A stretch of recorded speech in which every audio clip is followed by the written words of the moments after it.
Welcome to the Deep Dive. Today we're plunging into a topic that's really buzzing across LinkedIn feeds, especially among B2B marketing professionals. We're talking about the seismic shift happening in search. With AI coming into the picture, our insights today, they're pulled directly from the most relevant posts on this subject. And a big thank you to Thomas Allgeier and Finis for providing those. Produce, by the way, is a B2B market research company, really helping enterprises optimize their campaigns with account and executive insights. Good. Way beyond just AI. That's right. Today, we're really unpacking the top trends we're seeing in AI and SEO, and more importantly, what they actually mean for, fundamentally redefining your brand visibility, your traffic, your whole content strategy. You should leave this deep dive with a much clearer picture, not just what's changing, but some concrete ideas on what you can actually do about it. Okay, so let's open this up then. We've had SEO for years, decades even. But suddenly, our LinkedIn feeds, they're just swamped with these new acronyms. You see GEO, AIO, AEO. It makes you wonder, what exactly is going on here? Is it like just new jargon, or is something fundamentally different happening? Oh, it's definitely a rapid evolution, no doubt about it. Rob Hoffman put it really well, I thought. He suggested that, 2025 SEO isn't just about ranking on Google anymore. That's kind of the old view. Broke it down explaining it's more about, does AI learn about you? That's AIO, artificial intelligence optimization. Or does it recommend you? That's GEO, generative engine optimization. Or does it highlight you as the answer? That's AEO, answer engine optimization. Right. And folks like Murali Krishnan and Manikandan Pandian, they also underscore this rapid pace. They're emphasizing that the landscape demands adaptability, a much broader view of visibility. Sumant Singh described it as visibility across all engines, AI tools, and the entire user journey. It's bigger now. And I saw Dami Ameli offered a really fascinating breakdown, too, that kind of stuck with me. Suggested that SEO helps you get found, basic visibility. Then AEO helps you get selected as the answer. GEO ensures your content is used correctly by the AI. And AIO, and that sort of encompasses all of it for this new AI-first web. But here's the question. Is this truly a new paradigm? Or is it, as some people are suggesting, just, rebranding what good SEOs have always been doing? That's where the debate gets really interesting, isn't it? Dominic Wells pointed out that Andreessen Horowitz is calling this Act 2 of search. That signals a massive shift. Yet you have Andrew Holland observing SEO professionals doing things like chunking content for AI, but then insisting, no, it's still just SEO. It highlights a real tension there. Yeah, I see that. Then you have Jessica Levinson arguing quite strongly that SEO is not dead. Absolutely not. She sees it as an evolution. Practices that SEOs should have been doing all along, frankly. And she points to studies showing this huge overlap, right, between sites that do well in traditional SEO and those frequently cited by AI. There was an experiment by Ankit Mayer-Vora, too, found that ChatGPT cited Google's top-ranking results 77% of the time. And for almost all the keywords tested, at least one page from Google's top 10 was cited in the AI responses. Okay, so if I'm hearing you correctly, traditional SEO still really matters. It's kind of foundational for this AI visibility. Absolutely, it's the bedrock. You can't ignore it. However, Dominic Wells' research also brings a crucial nuance to light. He found there's only about a 13 to 30% correlation between Google search results and LLM recommendations. Now, what this means for you, the listener, is significant. It means you can actually compete in GEO even if you're struggling with traditional SEO rankings. We've seen lower-ranked sites gain as much as a 99% relative improvement from targeted GEO efforts. That's huge. Whoa, 99%. Yeah, it really speaks to Mayank Kulkarni's point that SEO is now search everywhere optimization. It's expanding way beyond just Google. Think TikTok, Instagram, voice search.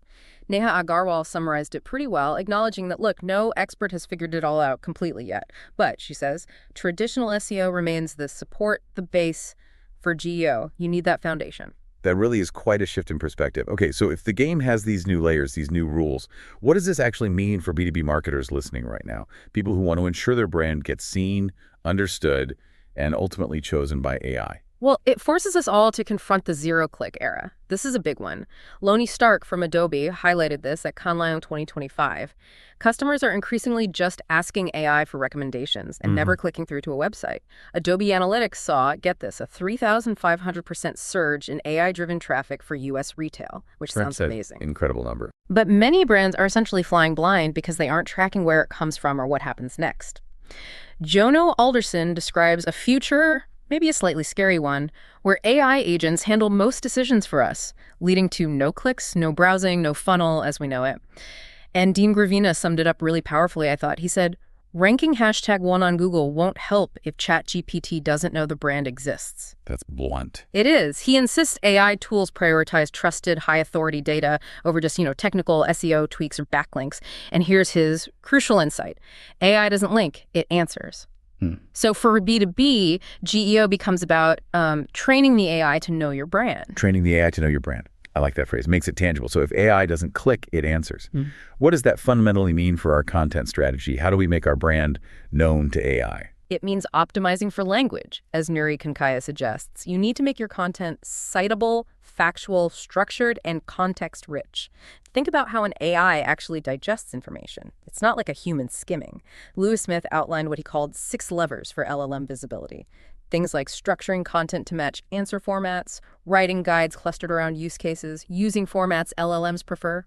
Also seeding trusted sources like Reddit, Quora, GitHub, actively tracking which pages LLMs are pulling from, and crucially, building brand signals that LLMs trust. There's even a proposed standard, LMS.txt, introduced by Giovanni Brando Dalla Risa, specifically to help make your site AI ready. Right, standardizing it. And Anis Sangwalia provided a fantastic set of priorities for crafting these LM-friendly pages.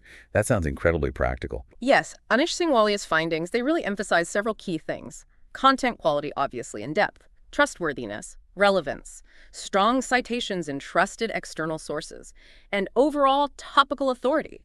Does the AI see you as an expert?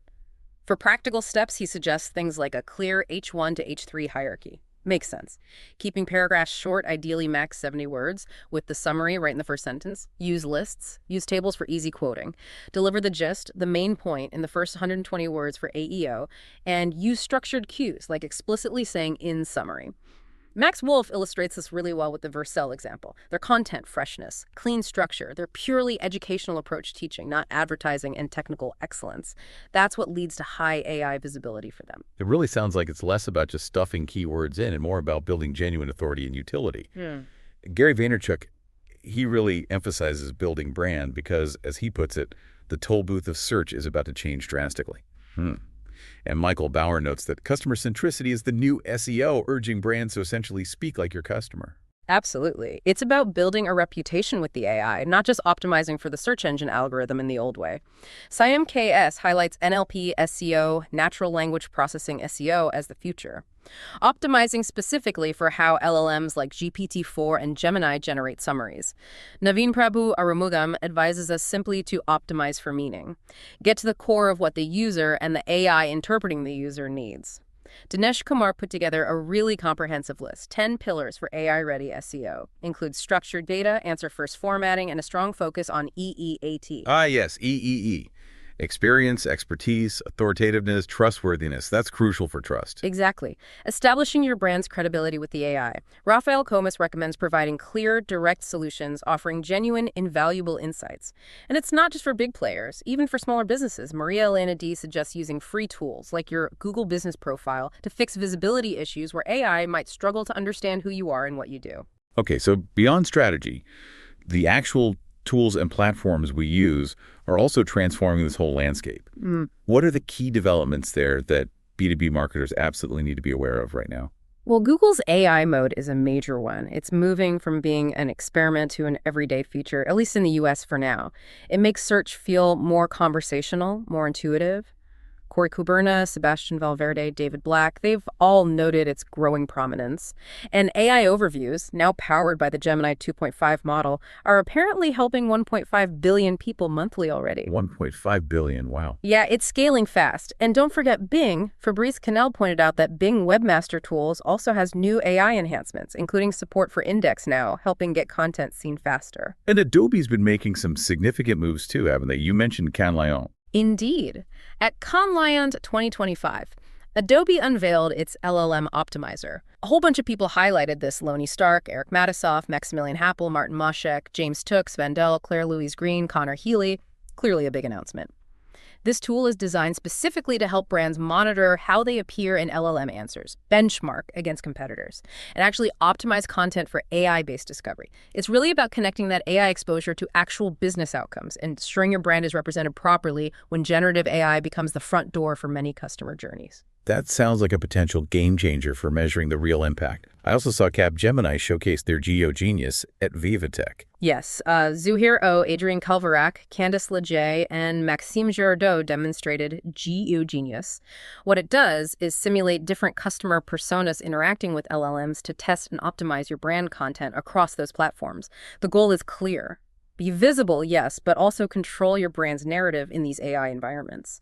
And speaking of measurement, Karan Arora notes that Ahrefs is stepping up. They're now tracking brand mentions across ChatGPT, Perplexity, and AI overviews, moving us beyond just guesswork. What's truly fascinating here, I think, is how some rather unexpected platforms are suddenly gaining significant influence as sources for AI. Absolutely. Reddit is a prime example. It's emerged as a surprisingly powerful source for AI agents. Ben Goody points out it has over 1 billion monthly active users, plus those partnerships with OpenAI and Google don't hurt. Mayank Kulkarni even called Reddit the new featured snippets, which is quite a provocative thought. Definitely provocative. Sunesh Prakash highlights Quora, Reddit, and LinkedIn as top-cited domains in Google's AI overviews. The reason? He explains that AI seems to love niche, contextual, human-sounding content, places where real people discuss things. Andy Lambert emphasizes that LLMs evaluate content from Reddit, YouTube, Quora, GitHub review sites, which means influence is now about, as he put it, training the internet to remember your brand. Not just Google. Swapnil Pate even suggests optimizing for things like Instagram Reels, Pinterest, YouTube Shorts, because they are increasingly showing up in Google's search results, too. It's a whole new world of discovery points. Okay, this whole massive shift, it sounds like it impacts literally everything. Yeah. From how consumers find products all the way to how businesses monetize their content. So for the B2B marketers listening, what is the bottom line here? What are the major strategic implications we need to grapple with? Well, one big thing is that the quality of traffic is changing dramatically. Swati Paliwal's analysis suggests AI search traffic could actually outpace traditional search traffic by early 2028. That's not far away. And critically, she found that an LLM visitor is potentially 4.4 times more valuable. Why? Because they're typically more informed further down the funnel, closer to conversion when they do arrive. Corinne Pespisa, MBA, reinforces this. She noted that Ahrefs' own data shows their AI visitors convert 23 times higher than organic search visitors. 23 times. 23 times higher, even with slightly higher bounce rates. Because they either get exactly what they need instantly from the AI summary, or they realize it's not right and leave immediately. Very efficient. Lauren Yates, who works at Shopify, also observes merchants seeing fewer visitors overall, but significantly higher conversion rates because the AI is essentially pre-qualifying the customer. So less traffic potentially, but much higher intent. That's a really powerful trade-off if you can capture it. But this also creates some significant challenges, right? Especially around content monetization. Indeed. It's a huge issue. Senthil Kumar Hariram and Vinesh D introduced Cloudflare's concept of pay per crawl. This proposes allowing content owners to actually charge AI crawlers for accessing their content. Could revolutionize monetization if it takes off. However, on the flip side, Annabelle Nakud and John V. Tomar highlight the massive problem of scraping bots. Bot traffic now surpasses human traffic online, so publishers face this dilemma. They need to be more scrapable so AI can discover them, but they also have to defend against malicious bots. And traditional robots.txt files often aren't effective enough anymore. Okay, so bringing all these complex shifts together, how should B2B marketing leaders listening today fundamentally rethink their long-term strategy? What's the big picture? Pradeep Sanal lays out Google's own strategic conflict quite clearly. AI answers inherently reduce outbound traffic clicks, which directly challenges Google's foundational ad-based business model. That's a tension at the heart of this. Michael Leifovich emphasizes a crucial shift in focus from what he calls attention arbitrage, just grabbing eyeballs, towards building true affinity. Winning brands, he argues, will be those asking themselves, why would someone come back tomorrow, and what do we own that can't be downranked? Like brand, community, unique data. Emma Jones-Menx states it very snarkily. Search is dying. Discovery is taking over. Wow, strong words. Yeah, the implication is clear. If your brand isn't optimized for this new AI-powered discovery landscape, you risk becoming invisible soon. Cecile Bully also gives some practical advice. Don't try to automate everything from day one. Recruit AI natives who understand this intuitively, and always prioritize security. It's a blend of strategic foresight and very practical execution. So it's really clear then.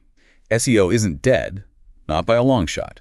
But it's certainly evolving, morphing into something far more sophisticated. And the companies that adapt now, that embrace this, they'll be the ones leading the way. Precisely. People like Jessica Levinson, Kit Meyer-Vora, Mensi Sharma, they consistently reiterate, SEO is not dead, but it's absolutely critical to optimize for AI now, emphasizing originality, citation, trustworthiness.